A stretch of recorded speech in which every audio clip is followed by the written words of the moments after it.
できたよー。早っ。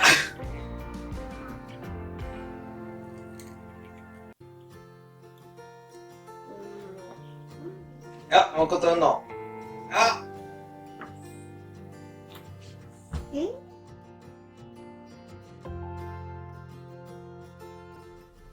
皆さんこんにちは、パンダパパです。パンダママです。レシピ動画いかがだったでしょうか。本日はアーモンドプードルを使わずに薄力粉でマカロンを作ってみました。はい、作ってみました。いろいろな方からリクエストいただきました。はい、結構前からリクエストをいただいておりました。お待たせいたしました。お待たせいたしました。やっと作りました。はい、すいません。はい。はい。でですね、薄力粉なので、アーモンドを一切使用していないんで、ナッツが苦手だなとか、アレルギーで食べれないかなという方はぜひ作っていただきたいなと思います。はい。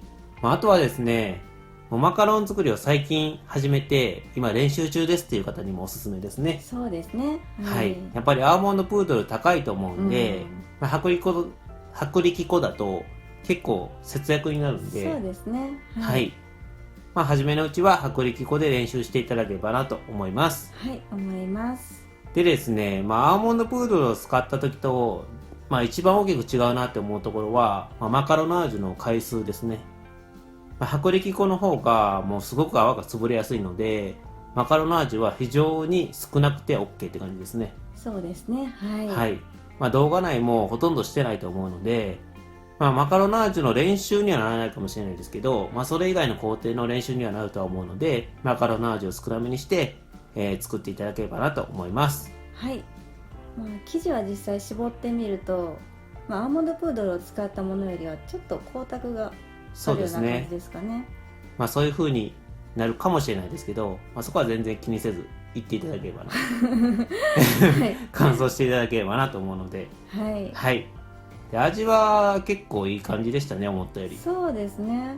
最初ね、クリームを挟む前のマカロンを食べた時はやっぱりアーモンドプードルを使ったマカロンの方が好きかなと思ってたんですけどもね。そうですね。風味はどうしても劣ってしまうところはあるかなという印象ですね。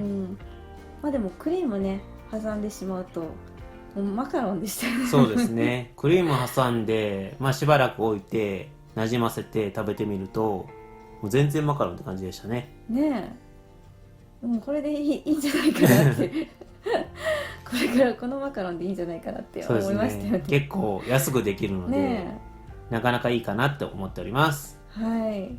はい。ぜひ皆さんも作ってみてください。はい、作ってみてください。はい。ではまた次回の動画でお会いしましょう。バイバーイ。バイバーイ。最後までご視聴いただきありがとうございました。私たちは夫婦でマカロンレシピ動画を YouTube にアップしております。マカロン作りで最も苦戦するのは乾燥工程です。私たちのレシピでは冷蔵庫乾燥や乾燥工程なしなど、皆さんが苦戦しやすい乾燥工程をいろいろと工夫しております。マカロンを初めて作るという方は冷蔵庫乾燥レシピがおすすめです。ある程度マカロン作りに慣れてきたという方には乾燥なしマカロンが時短でおすすめです。ぜひ一度私たちのレシピでマカロンを作ってみてください。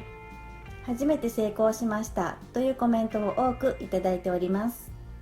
作っていただいた方、ぜひハッシュタグパンダワンタンでツイッターに投稿してください。見つけ次第いいねとリツイートをします。クックパッドをやっておりますので、作レポもいただけますと嬉しいです。夫婦でニヤニヤしながら見ます。